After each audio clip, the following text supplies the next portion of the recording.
मेरे प्यारे देशवासियों, नमस्कार।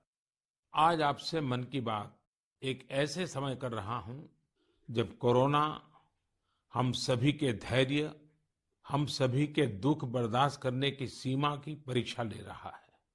बहुत से अपने हमें असमय छोड़कर चले गए हैं। कोरोना की पहली वेव का सफलतापूर्वक मुकाबला करने के बाद देश हौसले से भरा हुआ था, आत्मविश्वास से भरा हुआ था। लेकिन इस तूफान ने देश को झकझोर दिया है। साथियों, बीते दिनों इस संकट से निपटने के लिए मेरी अलग-अलग सेक्टर्स के एक्सपर्ट्स के साथ, विशेषज्ञों के साथ लंबी चर्चा हुई है। हमारी फार्मा इंडस्ट्री के लोग हों, वैक्सीन मैन्युफैक्चरर्स हों, ऑक्सीजन के प्रोडक्शन से जुड़े लोग हों या फिर मेडिकल फील्ड के जानकार, उन्होंने अपने महत्वपूर्ण सुझाव सरकार को दिए हैं। इस समय हमें इस लड़ाई को जीतने के लिए एक्सपर्ट्स और वैज्ञानिक सलाह को प्राथमिकता देनी है। राज्य सरकार के प्रयत्नों को आगे बढ़ाने में भारत सरकार पूरी शक्ति से जुटी हुई है। राज्य सरकारें भी अपना दायित्व निभाने की पूरी कोशिश कर रही हैं।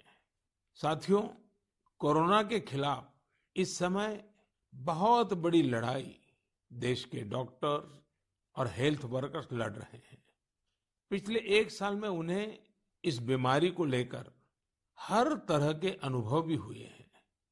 हमारे साथ इस समय मुंबई से प्रसिद्ध डॉक्टर शशांक जोशी जी जुड़ रहे हैं। डॉक्टर शशांक जी को कोरोना के इलाज और इससे जुड़ी रिसर्च का बहुत जमीनी अनुभव है।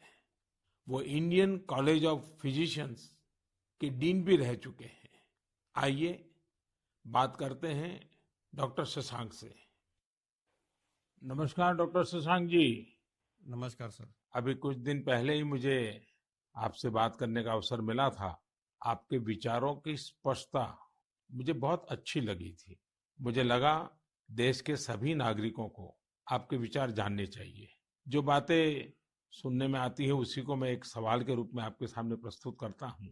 डॉक्टर शशांक, आप लोग इस समय दिन रात जीवन रक्षा के काम में लगे हुए हैं। सबसे पहले तो मैं चाहूंगा कि आप सेकंड वेव के बारे में लोगों को बताएं।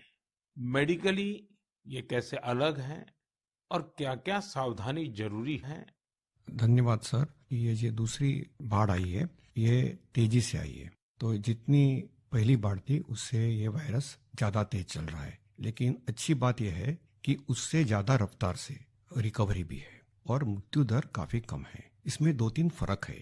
पहली तो ये युवाओं में और बच्चों में भी थोड़ा दिखाई दे रहा है। उसके जो लक्षण हैं, पहले जैसे लक्षण थे, सांस चढ़ना, सूखा खांसी आना, बुखार आना, ये तो सब है ही। और उसके साथ थोड़ा गंध जाना, स्वाद चला जाना, ये भी है। और लोग थोड़े भयभीत हुए। भयभीत होने की बिल्कुल जरूरत नहीं है। 80-90% लोगों में इसमें कोई भी लक्षण नहीं दिखाई देते हैं। ये म्यूटेशन जो बोलते हैं, घबराने की बात नहीं है। ये म्यूटेशन होते रहते हैं। जैसे हम कपड़े बदलते हैं वैसे वायरस भी अपना रंग बदल रहा है और इसलिए बिल्कुल डरने की बात नहीं है। और ये वेव को हम पाल कर देंगे। वेव आती जाती है और ये वायरस आते जाते रहता है। तो यही अलग अलग लक्षण हैं और मेडिकली हमको सतर्क रहना चाहिए। एक 14 से 21 दिन का ये कोविड का टाइम टेबल है। इसमें वैद्यकीय सलाह लेना चाहिए। डॉक्टर शशांक, मेरे लिए भी आपने जो एनालिसिस बताया बड़ा इंटरेस्टिंग है। मुझे कई चिट्ठियां मिली हैं जिसमें ट्रीटमेंट के बारे में भी लोगों की बहुत सी आशंकाएं हैं। कुछ दवाओं की मांग बहुत ज्यादा है। इसलिए मैं चाहता हूं कि कोविड के ट्रीटमेंट के बारे में भी आप लोगों को जरूर बताएं। हाँ सर, क्लिनिकल ट्रीटमेंट लोग बहुत देरी से चालू करते हैं और अपने आप बीमारी से दब जाएंगी ये भरोसे पे रहते हैं और मोबाइल पे आने वाली बातों पे भरोसा रखते हैं। और अगर सरकारी दी हुई सूचना का पालन करे तो ये कठिनाई का सामना नहीं आता है। तो कोविड में जो ट्रीटमेंट क्लिनिकल प्रोटोकॉल है उसमें 3 प्रकार की तीव्रता है। हल्का या माइल्ड कोविड, मध्यम या मॉडरेट कोविड और तीव्र कोविड जो सीवियर कोविड बोलते हैं, इसके लिए है। तो जो हल्का कोविड है उसके लिए तो हम ऑक्सीजन का मॉनिटरिंग करते हैं, पल्स का मॉनिटरिंग करते हैं, बुखार का मॉनिटरिंग करते हैं। बुखार बढ़ जाता है तो कभी कभी पैरासीटामोल जैसी दवाई का इस्तेमाल करते हैं और अपने डॉक्टर से संपर्क करना चाहिए। जो मॉडरेट कोविड होता है, मध्यम कोविड होता है या तीव्र कोविड होता है, तो वैद्यक या अपने डॉक्टर के साथ संपर्क करना बहुत जरूरी है। सही और सस्ती दवाइयाँ अवेलेबल है, जिसमें स्टीरॉयड जो है ये जान बचा सकती है। जो इनहेलर्स दे सकते हैं हम, टैबलेट दे सकते हैं हम, और उसके साथ ही प्राणवायु जो ऑक्सीजन है वो देना पड़ता है, और इसके लिए छोटे छोटे इलाज है। लेकिन अक्सर क्या हो रहा है कि एक नई एक्सपेरिमेंटल दवाई है जिसका नाम है रेमडेसिविर। ये दवाई से एक चीज जरूर होती है कि अस्पताल में 2-3 दिन कम रहना पड़ता है और क्लिनिकल रिकवरी में थोड़ी सी उसकी एड होती है। ये भी दवाई कम काम करती है जब पहले 9-10 दिन में दी जाती है, और ये 5 ही दिन लेनी पड़ती है। तो ये लोग जो दौड़ रहे हैं रेमडेसिविर के पीछे, ये बिल्कुल दौड़ना नहीं चाहिए। ये दवाई की थोड़ा काम है जिनको ऑक्सीजन लगता है, प्राणवायु ऑक्सीजन लगता है, जो अस्पताल में भर्ती होते हैं, और डॉक्टर जब बताते तभी लेना चाहिए। तो ये बहुत जरूरी है सब लोगों को समझना। हम प्राणायाम करेंगे, हमारे शरीर के जो लंग्स है उसको थोड़ा एक्सपांड करेंगे, और जो हमारी खून पतली करने वाली जो इंजेक्शन आती है जिसको हम हिपैरिन बोलते हैं, ये छोटी छोटी दवाइयाँ देंगे तो 98% लोग सर ठीक हो जाते हैं। तो पॉजिटिव रहना बहुत जरूरी है। ट्रीटमेंट प्रोटोकॉल वैद्य के सलाह से लेना बहुत जरूरी है, और ये जो महंगी महंगी दवाई है उसके पीछे दौड़ने की कोई जरूरत नहीं है सर। अपने पास अच्छे इलाज चालू है, प्राणवायु ऑक्सीजन है, वेंटिलेटर की भी सुविधा है, सब कुछ है सर। और कभी कभी ये दवाई यदि मिल जाती है तो योग्य लोगों में ही देनी चाहिए। तो इसके लिए बहुत भ्रम पैदा हुआ है, और इसलिए ये स्पष्टीकरण देना चाहता हूँ सर कि अपने पास वर्ल्ड की सबसे बेस्ट ट्रीटमेंट अवेलेबल है। आप देखेंगे कि भारत में सबसे अच्छा रिकवरी रेट है। आप यदि कंपेयर करेंगे यूरोप के लिए, अमेरिका, वहीं से भी हमारे यहाँ के ट्रीटमेंट प्रोटोकॉल से मरीज ठीक हो रहे हैं सर। डॉक्टर शशांक, आपका बहुत बहुत धन्यवाद। डॉक्टर शशांक ने जो जानकारियां हमें दी वो बहुत जरूरी है और हम सबके काम आएगी। साथियों, मैं आप सबसे आग्रह करता हूं, आपको अगर कोई भी जानकारी चाहिए हो, कोई और आशंका हो, तो सही सोर्स से ही जानकारी लें। आपकी जो फैमिली डॉक्टर हो, आसपास के जो डॉक्टर्स हो, आप उनसे फोन से संपर्क करके सलाह लीजिए। मैं देख रहा हूं कि हमारे बहुत से डॉक्टर खुद भी ये जिम्मेदारी उठा रहे हैं। कई डॉक्टर्स सोशल मीडिया के जरिए लोगों को जानकारी दे रहे हैं, फोन पर, व्हाट्सएप पर भी काउंसलिंग कर रहे हैं। कई हॉस्पिटल की वेबसाइटें हैं जहां जानकारियां भी उपलब्ध हैं, और वहां आप डॉक्टर से परामर्श भी ले सकते हैं। ये बहुत सराहनीय है। मेरे साथ श्रीनगर से डॉक्टर नावीद नजीर शाह जुड़ रहे हैं।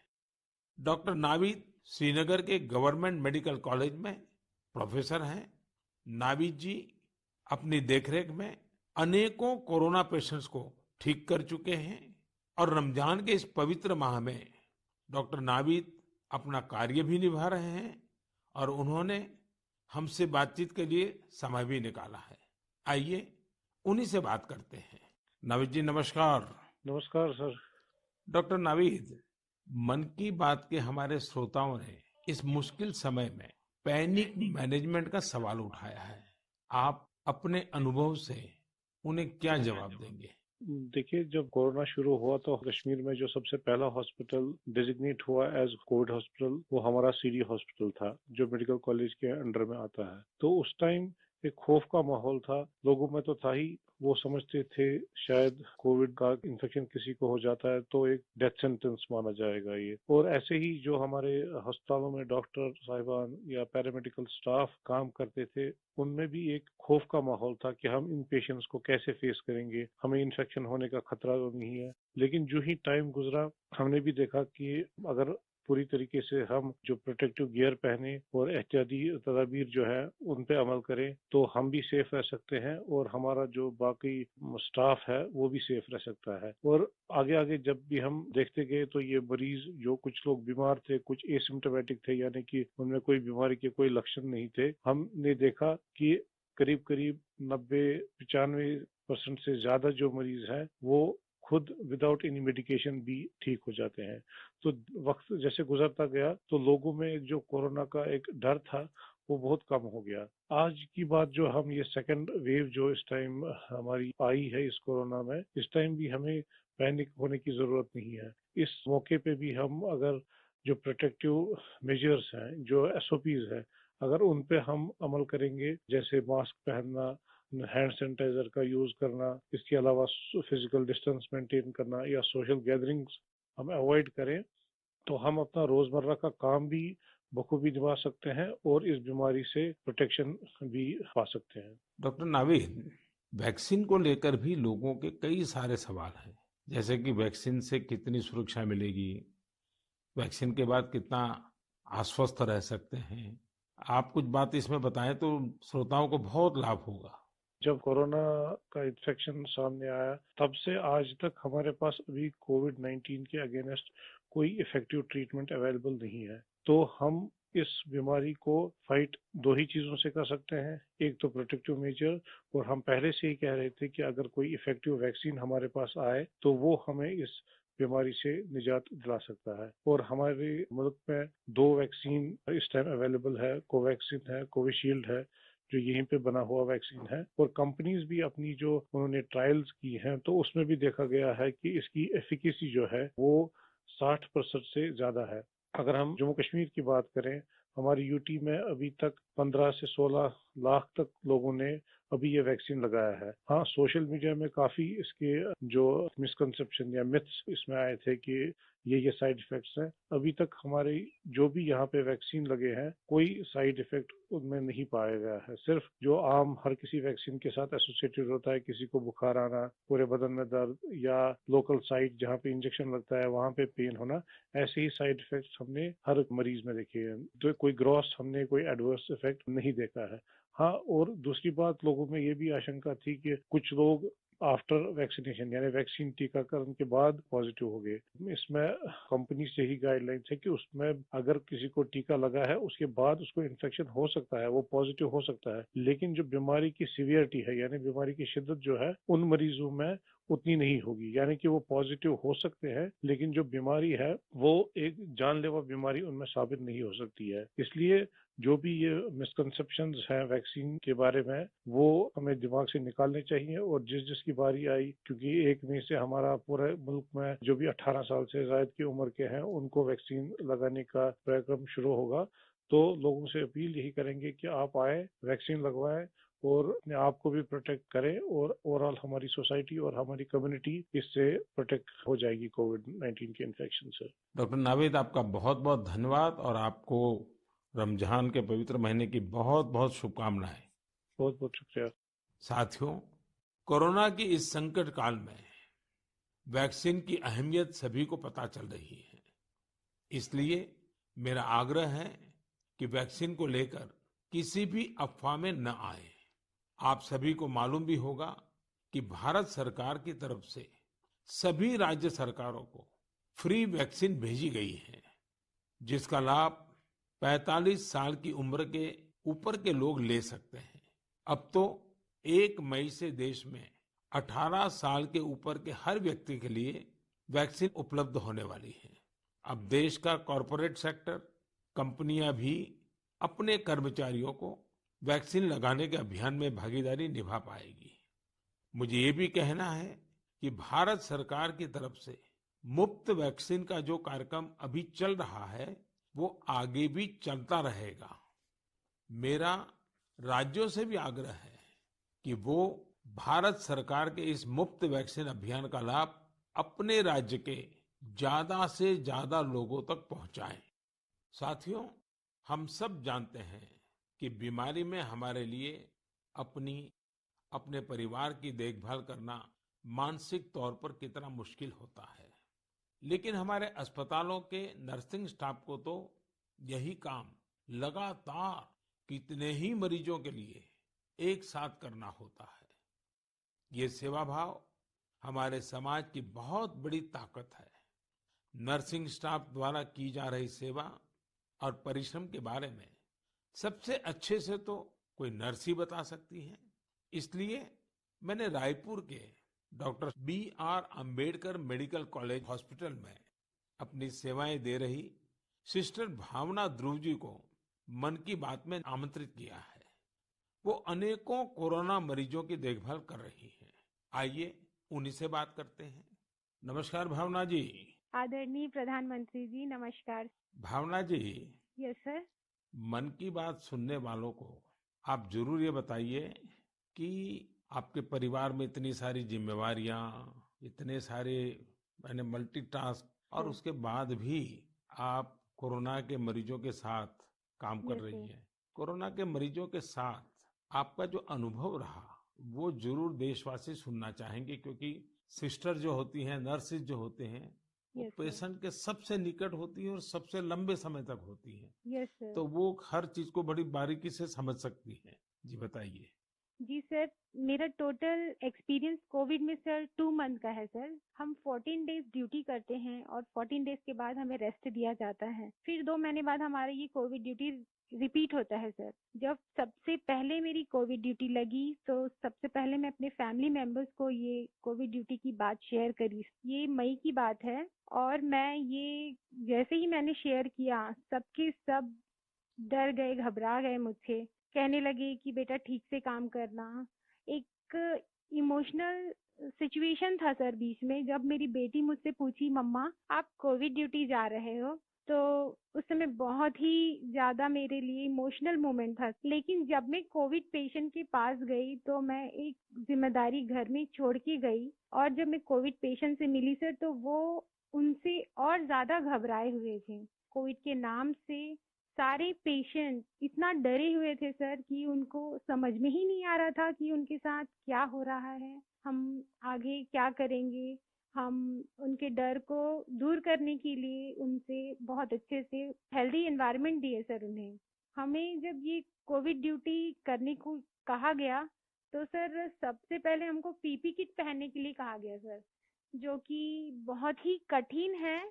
पीपी किट को पहन करके ड्यूटी करना सर, ये बहुत टफ था हमारे लिए। मैंने 2 मंथ की ड्यूटी में हर जगह 14-14 दिन ड्यूटी किए, वार्ड में, आईसीयू में, आइसोलेशन में सर। यानी कुल अलग। मिलाकर तो आप 1 साल से इसी काम को कर रही है। Yes sir. वहाँ जाने से पहले मुझे नहीं पता था कि मेरे कलीग्स कौन हैं। हम एक टीम मेंबर की तरह काम किए सर। उनका जो भी प्रॉब्लम थे उनको शेयर किए।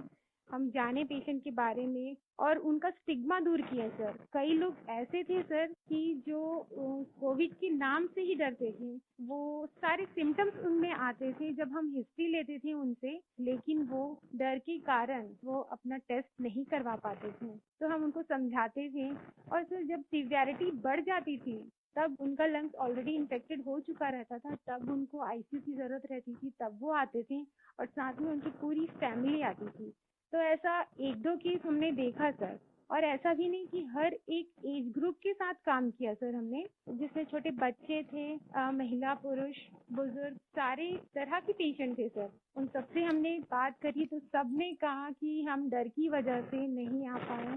सबका यही हमें आंसर मिला सर। तो हम उनको समझाएं सर कि डर कुछ नहीं होता है, आप हमारा साथ दीजिए, हम आपका साथ देंगे। बस आप जो भी प्रोटोकॉल्स है उसे फॉलो कीजिए। बस हम इतना उनसे कर पाए सर। भावना जी, मुझे बहुत अच्छा लगा आपसे बात कर करके। आपने काफी अच्छी जानकारियां दी हैं, अपने स्वयं के अनुभव से दी हैं।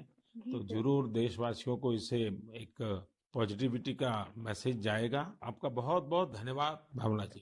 Thank you so much sir. Thank you so much. जय हिंद सर। जय हिंद। भावना जी और नर्सिंग स्टाफ के आप जैसे हजारों लाखों भाई बहन बखूबी अपना कर्तव्य निभा रहे हैं। ये हम सभी के लिए बहुत बड़ी प्रेरणा है। आप अपने स्वास्थ्य पर भी खूब ध्यान दीजिए, अपने परिवार का भी ध्यान रखिए। साथियों, हमारे साथ इस समय बेंगलुरु से सिस्टर सुरेखा जी भी जुड़ी हुई है। सुरेखा जी केसी जनरल हॉस्पिटल में सीनियर नर्सिंग ऑफिसर है। आइए उनके अनुभव भी जानते हैं। नमस्ते Surekha ji. I'm really proud and honored, sir, to speak to Prime Minister of our country. Surekha ji, you along with all fellow nurses and hospital staff are doing excellent work. India is thankful to you all. What is your message for the citizens in this fight against COVID-19? Yes, sir. Being a responsible citizens, I would really like to tell something like, please be humble to your neighbors, and early testing and proper tracking help us to reduce the mortality rate. And moreover, please, if you find any symptoms, isolate yourself and consult nearby doctors and get treated as early as possible. So community need to know awareness about this disease and be positive. Don't be panic and don't be stressed out. It worsen the condition of the patient. We are thankful to our government, proud to have a vaccine also. I'm already vaccinated. With my own experience, I wanted to tell the citizens of India, no vaccines provides 100% protections immediately. It takes time to build a immunity. Please don't be scared to get vaccinated. Please vaccinate yourself. There is a minimal side effects. And I want to deliver the message like stay at home, stay healthy, avoid contact with the people who are sick, and avoid touching the nose, eyes, and mouth unnecessarily. Please practice physical distancing, wear mask properly, wash your hands regularly, and home remedies you can practice in the house. Please drink Ayurvedic Khada, take steam inhalation and mouth gargling every day, and breathing exercise so you can do it. And one more thing, last and not least, please have a sympathy towards frontline workers and professionals. We need your support and cooperation. We will fight together. We will get through with the pandemic. This is what my message to the people, sir. Thank you Surekha ji. Thank you, sir. Surekha ji, वाकई आप बहुत कठिन समय में मोर्चा संभाले हुए हैं। आप अपना ध्यान रखिए। आपके परिवार को भी मेरी बहुत बहुत शुभकामनाएं हैं। मैं देश के लोगों से भी आग्रह करूंगा कि जैसा भावना जी, सुरेखा जी ने अपने अनुभव से बताया है, कोरोना से लड़ने के लिए पॉजिटिव स्पिरिट बहुत ज्यादा जरूरी है और देशवासियों को इसे बनाए रखना है। साथियों, डॉक्टर्स और नर्सिंग स्टाफ के साथ साथ इस समय लैब टेक्नीशियंस और एम्बुलेंस ड्राइवर्स जैसे फ्रंटलाइन वर्कर्स भी भगवान की तरह ही काम कर रहे हैं। जब कोई एम्बुलेंस किसी मरीज तक पहुंचती है तो उन्हें एम्बुलेंस ड्राइवर देवदूत जैसा ही लगता है। इन सब की सेवाओं के बारे में, इनके अनुभव के बारे में देश को जरूर जानना चाहिए। मेरे साथ अभी ऐसे ही एक सज्जन है, श्रीमान प्रेम वर्मा जी, जो कि एक एम्बुलेंस ड्राइवर है। जैसा कि इनके नाम से ही पता चलता है, प्रेम वर्मा जी अपने काम को, अपने कर्तव्य को पूरे प्रेम और लगन से करते हैं। आइए उनसे बात करते हैं। नमस्ते प्रेम जी। नमस्ते सर जी। भाई प्रेम, हाँ जी सर। आप अपने कार्य के बारे में हाँ जी। जरा विस्तार से बताइए। आपका जो अनुभव है वो भी बताइए। मैं गेट्स एम्बुलेंस में ड्राइवर की पोस्ट पे हूँ। हाँ। और जैसे ही कंट्रोल हमें एक टैब पे कॉल देता है, 102 से जो कॉल आती है, हम मूव करते हैं पेशेंट के पास। हम पेशेंट को जाते हैं उनके पास। तो 2 साल से हम कंटिन्यू कर रहे हैं काम। अपना किट पहन के, ग्लव्स, मास्क पहन के पेशेंट को जहाँ वो ड्रॉप करने के लिए कहते हैं, जो भी हॉस्पिटल में, हम जल्दी से जल्दी उनको ड्रॉप करते हैं। आपको तो वैक्सीन की दोनों डोज लग गई होगी। बिल्कुल सर। तो दूसरे लोगों को वैक्सीन लगवाएं, इसके लिए आपका क्या संदेश है?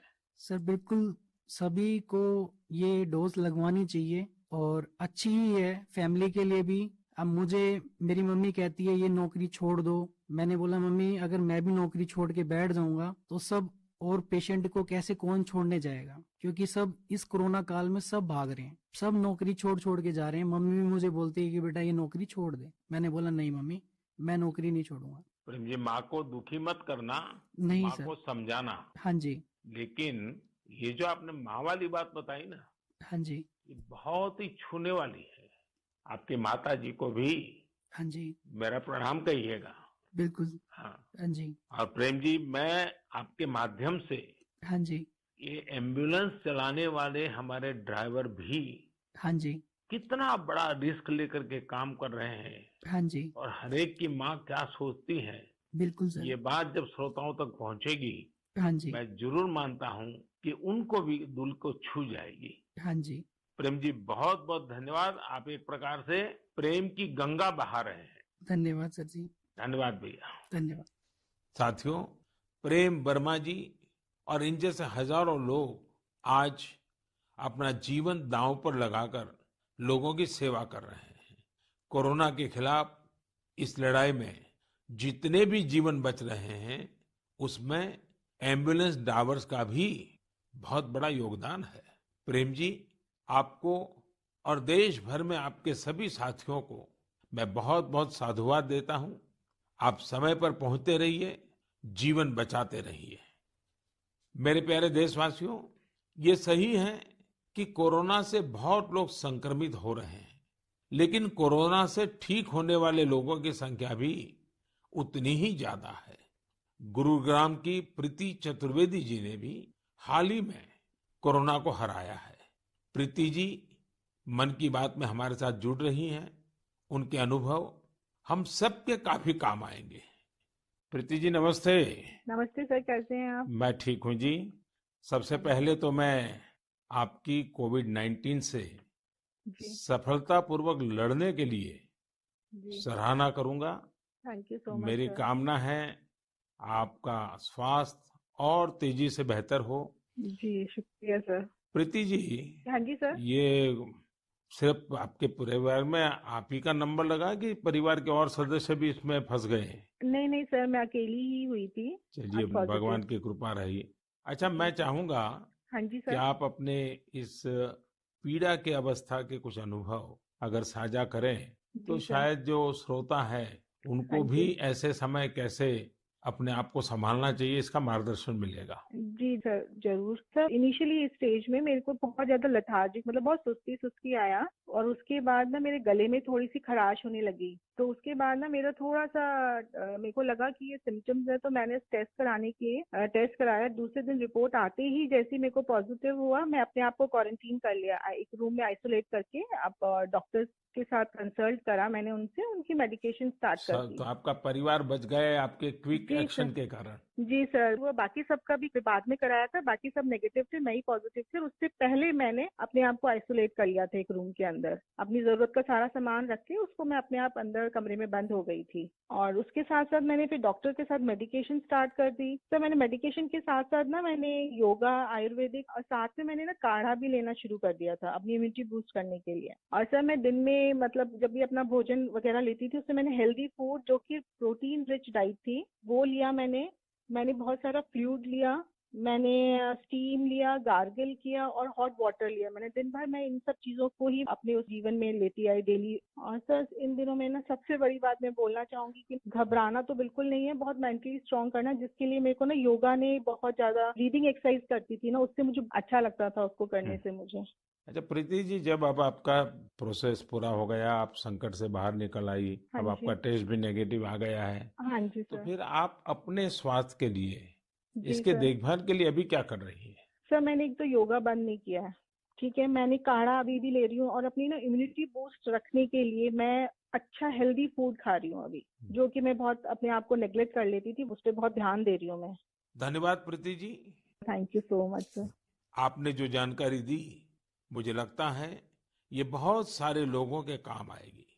आप स्वस्थ रहें, आपके परिवार के लोग स्वस्थ रहें, मेरी आपको बहुत बहुत शुभकामनाएं। मेरे प्यारे देशवासियों, जैसे आज हमारे मेडिकल फील्ड के लोग, फ्रंटलाइन वर्कर्स, दिन रात सेवा कार्यों में लगे हैं, वैसे ही समाज के अन्य लोग भी इस समय पीछे नहीं है। देश एक बार फिर एकजुट होकर कोरोना के खिलाफ लड़ाई लड़ रहा है।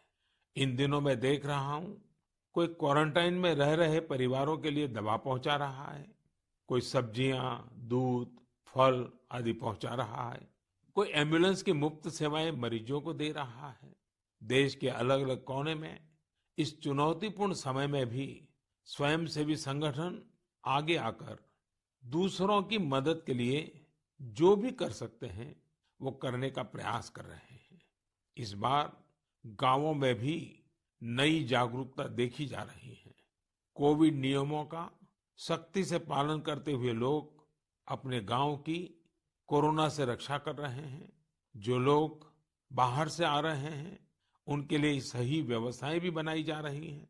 शहरों में भी कई नौजवान सामने आए हैं जो अपने क्षेत्र में कोरोना के केस न बढ़े, इसके लिए स्थानीय निवासियों के साथ मिलकर प्रयास कर रहे हैं। यानी एक तरफ देश दिन रात अस्पतालों, वेंटिलेटर्स और दवाइयों के लिए काम कर रहा है, तो दूसरी ओर देशवासी भी जी जान से कोरोना की चुनौती का मुकाबला कर रहे हैं। ये भावना हमें कितनी ताकत देती है, कितना विश्वास देती है। ये जो भी प्रयास हो रहे हैं, समाज की बहुत बड़ी सेवा है। ये समाज की शक्ति बढ़ाते हैं।